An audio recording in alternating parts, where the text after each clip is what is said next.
Good morning mga bossing. Ngayon pong araw na to ay napaka-busy po ng ating team. At ngayon po ay hinatid na po namin yung unit po sa isang kliyente namin dyan mga bossing sa dako ng Marilao, Bulacan mga boss. At talagang ito po ay inapura po talaga dahil kailangan po at napakarami po nilang gagawin. Kaya po hinatid na po muna namin yung isang unit po na tinotrouble po kahapon at meron na naman po tayong ipo-pull out na isang unit nila mga boss. Ayun, nilalabas na yung isa. Mga bossing, may problema po yan. Talagang pinapaliwanag po ni bossing na yun nga po yung ayaw mag-welding output yung isang TIG nila. So, ang gagawin po natin dyan, kaya inapor natin yung isa para ma-pull out po natin yung isa kasi talagang walang-wala po silang gagamitin. Kaya talagang sinabi po ng isa pong in charge sa kanila na kung maaari po ay apurahin po yung pagre-repair ng isa. At yun naman po yung ginawa natin mga boss. Yun po ay talagang gagawin natin mga bossing dahil kami naman po hanggat sa amin pong makakaya ay gagawin po namin kung available naman po yung mga parts ay ikakabit po natin kagad para hindi na po magtagal din sa shop dahil marami na rin po doon na mga gawa po ng mga unit na talagang minsan po ay hindi po agad binabalikan ng mga may-ari ang mga kliyente natin. Pero okay lang po yan mga boss. Pero sana po ay kunin nyo na rin po ibang mga unit doon na buo na po. At ayan po ay sineset up na po yung pong ginawang TIG welding nila Aljon. Ang kagandahan po mga bossing ng tinetesting po yung unit para po at least meron po kayong kasiguraduhan na yung unit po ay bago namin iwanan ay siguradong gumagana po mga boss. So ayan po, sineset up na po ng kanilang mga welder at hinahanap na po yung mga accessories, yung regulator. Kasi po hindi po kami nagpo-pull out ng mga accessories hanggat maaari po para yung mga consumables, yung torch, yung regulator ay hindi po magkapalit-palit mga bossing. Yan mga boss. So hintayin lamang po natin at isineset up na po para makita nyo po na talagang 100% na working po yung pong TIG welding na inayos po natin. At tayo po ay nagbibigay din po ng mga warranty mga bossing. Wag po kayong mag-alala dahil kapag ni-repair po namin yan, meron po kaming warranty po na ibinibigay. Standard warranty naman po natin ay 2 months warranty po mga bossing. Yan po ay standard policy po. At para naman po hindi nyo i-overload yung mga unit nyo mga bossing. Yun po ay para lamang po sa amin pong kasiguraduhan na iingatan nyo din po yung paggamit ng welding. Kasi po pagka yan po ay nakita namin na sabog po yung mga MOSFET, maaari po na in-overload nyo yung unit. Ibig sabihin ay sobra sa paggamit yung welding kaya po nasira. So yung 2 buwan na yun mga bossing, yan lang po ay standard policy pero hindi po yan basta-basta masisira ng 2 buwan mga boss. Kaya masisigurado nyo po na meron po kayong pupuntahan. Hanapin nyo lang po kami mga boss, ang McWeld Industrial Services. Yan po ay lagi po kaming nakaalalay sa inyo mga bossing. At sigurado naman po na ibibigay po namin ang 100% na good quality po para po mabuo ang inyong mga sirang mga welding mga boss. Kahit ano pa man yan mga bossing, plasma, TIG welding, stick welding, MIG welding, yan po ay hindi po namin tatanggihan. Kahit anong brand po yan mga boss, wala po tayong tatanggihan mga bossing. So ayun, kita nyo naman po, ang gandang sumipa po ng Hyprec. Yan quality mga boss. Kitang-kita nyo po na sumisipa po yung Hyprec. Yun po ay isang patunay lamang po na gawa na po yung TIG welding. Yan. Kapag po nakita nyo po na naglalabas po na parang matalas na kislap o liwanag, yun po ay output na nanggagaling po sa tungsten. Yan po yung high frequency at yung output na nakikita natin mga boss. So yan po ay okay na po at pwede nyo na pong gamitin. At sigurado po na mapapalaban na naman po yung unit na yan mga bossing. Ayan po at pinaliliwanag po natin na lahat po yan accessories at dahil si bossing ay kailangan pa po ng jack plug, available po sa amin yan mga boss. Ground clamp, available po yan. TIG torch, regulators, yan po ay available po sa atin mga bossing. Kaya wag po kayong mag-alala. At sigurado pong seserbisyuhan po namin kayo sa abot ng aming makakaya. At tuloy-tuloy lang po ang ating pong paggawa mga bossing.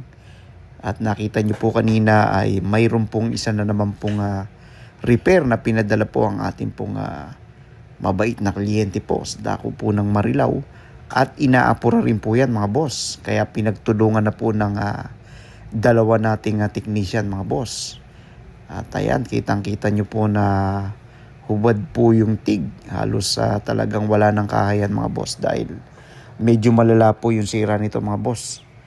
At marami pong defective na parts at nakikita nyo naman po na ginagawa na po at pinagtulungan na po ng dalawa nating kasamahan mga bossing para mas mabilis po yung paggawa nito dahil pinakiusap po at kailangan po nila na magawa po itong isang pinull out na to dahil napakarami po nilang project.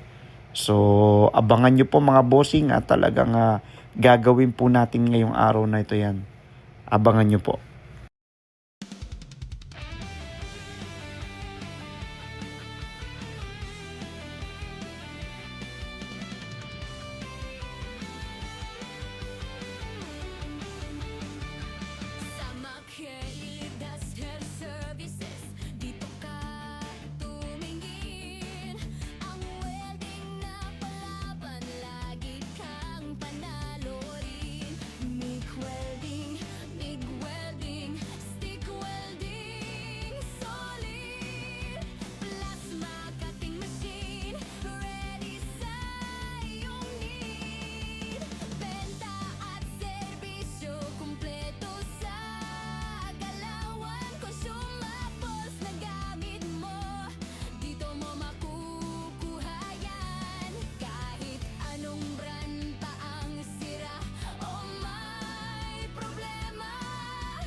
mag-charge.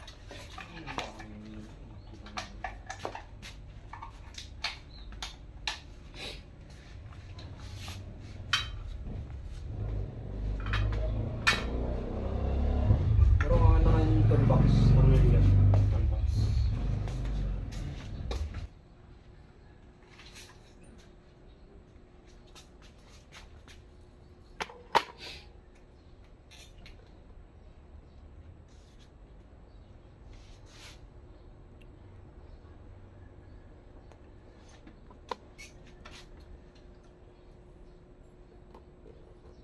May isang tingga. Ayun nandun sa toolbox yung tito.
At yan mga bossing, pagkatapos po nating maikabit yung pong mga piyesang pinalitan natin ay ina-assemble na po natin yung lahat na ating pong mga tinanggal at pinubuo na po natin pati yung mga wiring. Yan po ay binabalik na natin sa mga tamang posisyon ng mga socket. Yan po inayos nating mabuti. Kung nakita nyo po kanina, talagang hubad po yung TIG 200 na yan mga bossing, kasi napakahirap po nung sira nito. Subalit kahit po talagang pinahirapan po kami, hindi po namin ito sinukuan. At kung makikita nyo naman po yung mga unit na amin pong ginagawa, yan po yung iba po ay talagang medyo may kalumaan na po at talagang bugbog na po sa gamit. Pero dahil pwede pa naman pong i-repair, ay ginagawa po namin ng paraan yan para po maibalik po at magamit ng 100% yung mga unit na yan mga bossing. Dahil yung unit po na ito mga bossing, kailangan at talagang priority na namin ito para maibalik po bukas dun po sa may-ari kaagad. At kailangan na pong gamitin dahil napakarami pong project na dapat tapusin. Ayan, malapit na pong matapos yung unit na to. Kung nakikita nyo po ay nasa 80% na po yung naibabalik natin, para mamaya po ay isasaksak na natin at lalagyan na natin ng accessories para makita natin kung gumagana na po yung TIG welding. Ito pong problema ng TIG welding na itong mga bossing ay nawawalan po ng output. So kahit po siya i-trigger mga bossing, wala pong high freak at output na lumalabas dun po sa kanyang TIG torch. So So, ibig sabihin po ay defect po talaga yung unit na ito o may problema. Kaya yan po ay talagang pinadala po kaagad sa amin. At sabi nga po namin, marami pa rin pong nakaline na, pero dahil nga po nakiusap at kailangan pong matapos daw po, kailangan po itong unit nila, pinagawa ko na po at dalawa na po yung gumawa dyan. At kita nyo naman po, hindi po basta-basta yung paggawa mga bossing, dahil ang iniiwasan po natin dito ay magkaroon po ng back job. Kaya po lahat hanggat maaari, bago ibigay po sa kliyente o sa may-ari, ay hindi na po bumakyab o makita na po natin yung pong mga problemang maliit pa lamang ay gagawin na natin. At yan po ay nilalagay na po natin yung bracket mga bossing. At yan po ay nasa 90% na po, at isasara na lang po natin at itetest po ito ng actual.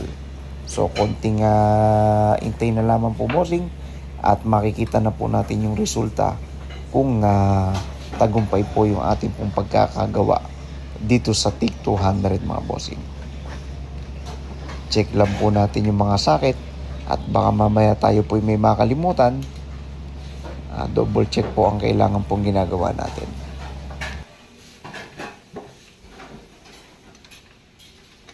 Hindi nun. Sira-sira na nga eh.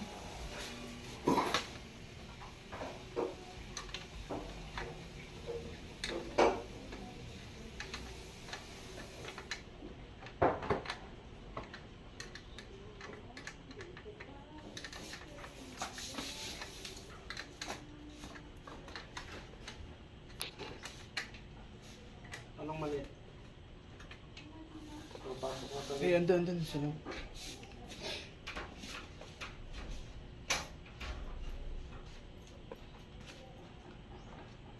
At yan mga bossing, at tagumpay po ang ating pong pagkakagawa sa TIG 200. At kitang-kita nyo naman po, yan po ay nagwe-weld na po mga bossing. Pati sa spot mga bossing, yan po ay tinetesting natin. Continuous at tacking ay kailangan po nating matesting yan mga bossing. At kita nyo naman po, yan po ay wala pa pong gas. Hindi pa po namin nilagyan ng argon gas. At tinetest pa lamang po natin sa output. Pero kitang-kita nyo naman po na yan na po ay nagwe-weld na po. Dahil ang sira nito na kanina, bossing, ay wala pong output o ayaw pong mag-weld mga bossing. So sa nakikita po natin ngayon ay talagang functional na po at talagang running na po yung TIG welding natin. At pwede na po natin itong i-deliver bukas mga bossing. At sigurado pong matutuwa yung pong kliyente natin, sapagkat nagawa po natin ng mabilis ang kanilang unit. So yun po, chinecheck at wine-welding lang po sa mahina at mataas na amperahe para nakita po natin kung humihina o lumalakas po yung pong welding natin. So yun, tuloy-tuloy pa rin tayo mga bossing. At yan po ay may dumating po na repair sa atin na plasma cutting machine. Nagaling pa po yan ng Dasmariñas, Cavite mga boss. At yan po ay pinalalamove lang po at pinadala po sa atin. Ang kagandahan po ay kahit po malayo ay talagang kayang-kaya po nating abutin na po, dahil sa tulong po ng mga courier ngayon mga bossing, mga lalamove, ay kahit nasaan pa po yung lugar ay nakakarating po sa atin. Kahit po tayo po ay nandito sa Bulacan, at ito pong unit na ito ay galing po ng Dasmariñas, Cavite mga bossing. Yan po ay pang-cutting mga bossing, o yung tinatawag po na plasma cutting machine. Yan po ay binili sa amin mga bossing, at ito po ay wala na sa warranty. Ang kagandahan po, kahit po wala na sa warranty, ay sagot po namin ang serbisyo niyan mga bossing, dahil lalo na po ito po ay nanggaling po sa amin, ay talagang hindi po namin pababayaan yan. Dahil kita nyo naman mga bossing, Yung mga ibang brand po ay ginagawa rin po namin, lalo na po kapag sa amin po binili. Sigurado po nga nakakasigurado kayo na meron po kayong pagdadalan ng inyong mga sirang mga makina at mga welding, mga bossing. Yun po yung kagandahan na meron ka pong hahabulin eka nga kapag ikaw ay nasiraan ng iyong gamit. At yan po ay nakikita nyo po yung kanyang tick torch. Ay talagang check din po natin mamaya yan. Baka mamaya ay shorted na po. Kailangan po natin makita yan mga bossing. At pinabubuksan ko na rin po yung kahan na yan para makita na natin kung ano po yung naging problema nung unit na dinala po sa atin. Yun, tingnan po natin mabuti kung yun ang makita po natin mga bossing ay talagang medyo marumi po yung unit at kitang kita po natin na napakakapal po nung alikabok dun sa loob. Ayan mga boss, napakadelikado po niyan sa unit po natin. Yung capacitor po at yung power supply, kita nyo po nakalobo po yung capacitor. At ganun pa rin po, napakadumi po nung power supply niya. Ito po ay napaka-sensitive po para po sa mga electronics po na mga board na sa ngayon po ay mga inverter type na po yung mga unit natin. So napaka-sensitive po niyan sa alikabok mga bossing at sa nakikita po natin ay napakakapal na po ng alikabok. At sigurado po ito na matagal na pong hindi nalinisan ito. At kailangan po natin munang i-check kung may mga tinamaan pong parts o may mga nasirang parts dito po sa loob. So, check po natin yung mga MOSFET transistor mga boss. Baka mamaya ito po ay naapektuhan na dulot po ng alikabok. At ito po ay napakalaking epekto po sa ating pong makina kapag ganito po ang makikita po natin na alikabok. Napakadelikado po at sigurado pong pagmumulan ng pagkasira po ng ating pong unit mga bossing. Dahil ang alikabok po kapag ito po ay kumapal, kapag tinester po natin yan, nagkaka-create na po ng resistance yan mga bossing. At kapag ito po ay kumapal, sigurado po magsushorted yung pong ating mga pyesa mga bossing. Kaya napakadelikado po nito. Ang kailangan nyo pong gawin ay hanginan nyo po na madalas. Hindi naman po araw-araw, pero siguro po mga 1 linggo dapat po kapag ganitong napakaalikabok sa inyong area ay nililinisan nyo po yung inyong mga makina mga bossing. Yan po ay isang preventive na kailangan po nating gawin para mas tumagal po ang buhay ng ating pong mga unit mga bossing.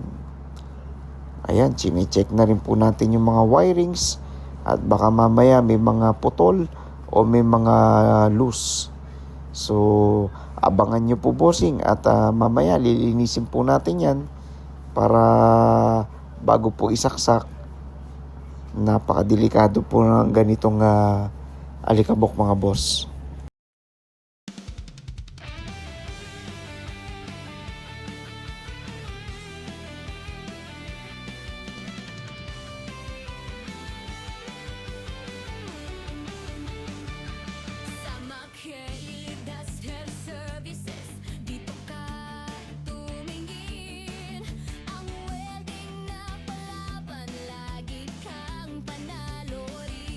Mig welding,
Patayin nyo na nga muna to. Jong, patayin mo muna.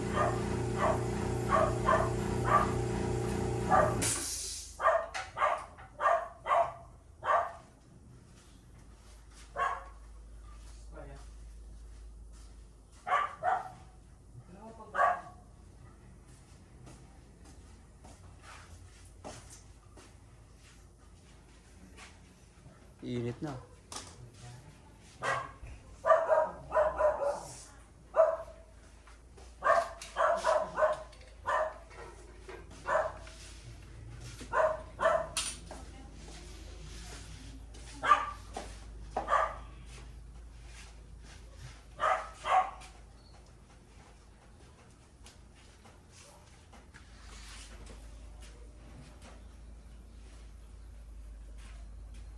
Yung balatan mo.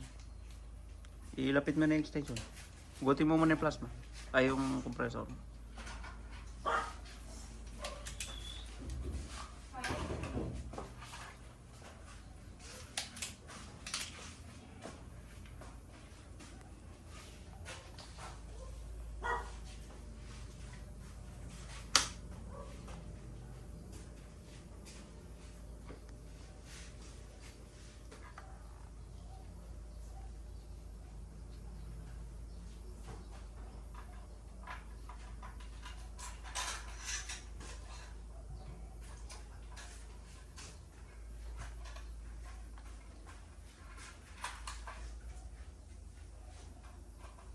Baka magdikit siya.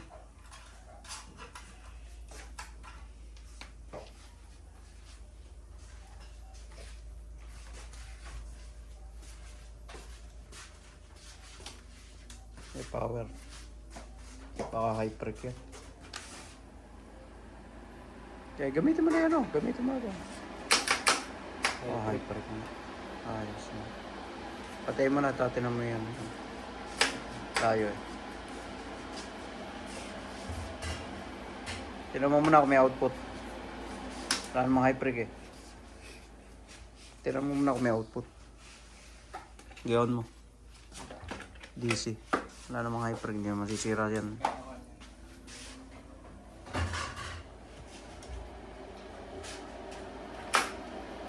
Oh, walang output ah. Ah. Baka hindi rin nag-output ano. Pag walang ano. Walang high preg. Sige. Try nyo muna yan. Sige.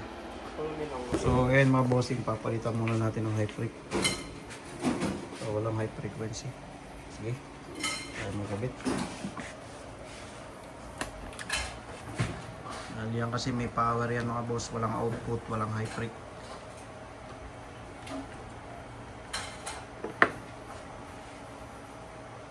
Akala ko isang buo yung ano niya. Okay, yung board niya. Ano pala? Okay.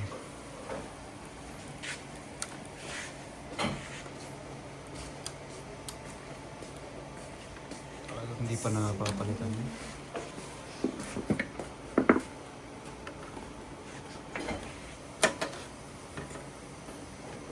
Hindi nakasaksak yan. Nakasaksak yan. Nahugutin nyo muna roll. Nakasaksak to. Laging safety first.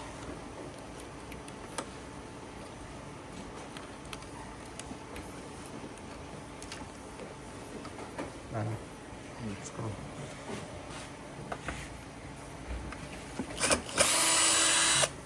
Okay. Pero yung pinagpalitan no, mas maganda. Mas maganda yan kaysa rito. Plastic kasi yung mga bracket ito eh. Ah, oo. Dito, sampayan, pagkano pala. Ano nga nito pag nalit mo yung laban.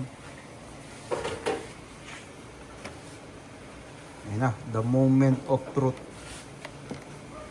Mga bossing. Palit mo muna ng high preg para madaling mag-troubleshoot. So, yun. I-check na rin natin at baka may mga sunog. Tornilyo isa. Tornilyo. Tingnan na rin natin mga boss. So, maganda naman. Walang sunog. Sigurado sira na yung mga Transformer yan. Yung flyback. HDT.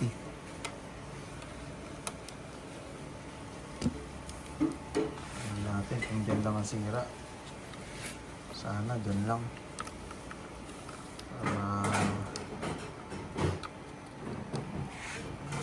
Parang iba-board nyo yun. Hindi ba? Ano? Paras.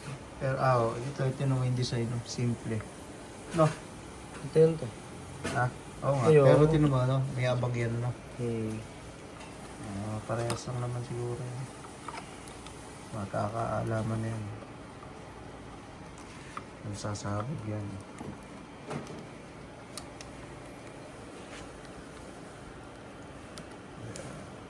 Dito. Salpak mo muna ng tumili. Salpak lang muna lahat. O kahit isa, lagyan mo dyan sa dulo mamaya. Lagyan mo isang tornilyo muna rito. Sa dulo. Yan. Para safety lang. Hindi ko muna. Mahirap na.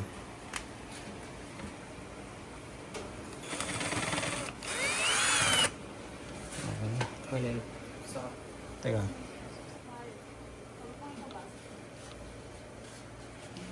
Sige. Okay. Nakakalaman na to mga boss. Okay na. Ayan. So may power. Yan pa rin. Wala pa rin. Malala ah. Ito na. Baka sa board yan ah. Sige. Iba.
At yan mga bossing ay abangan natin kung paano natin tapusin yung pong plasma cat 60 na yan.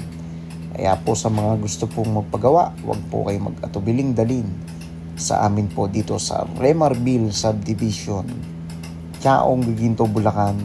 Hanapin lang po ang Macweld Industrial Services at sigurado po na kayo po ay aming pagseservisyoan. Maraming salamat po.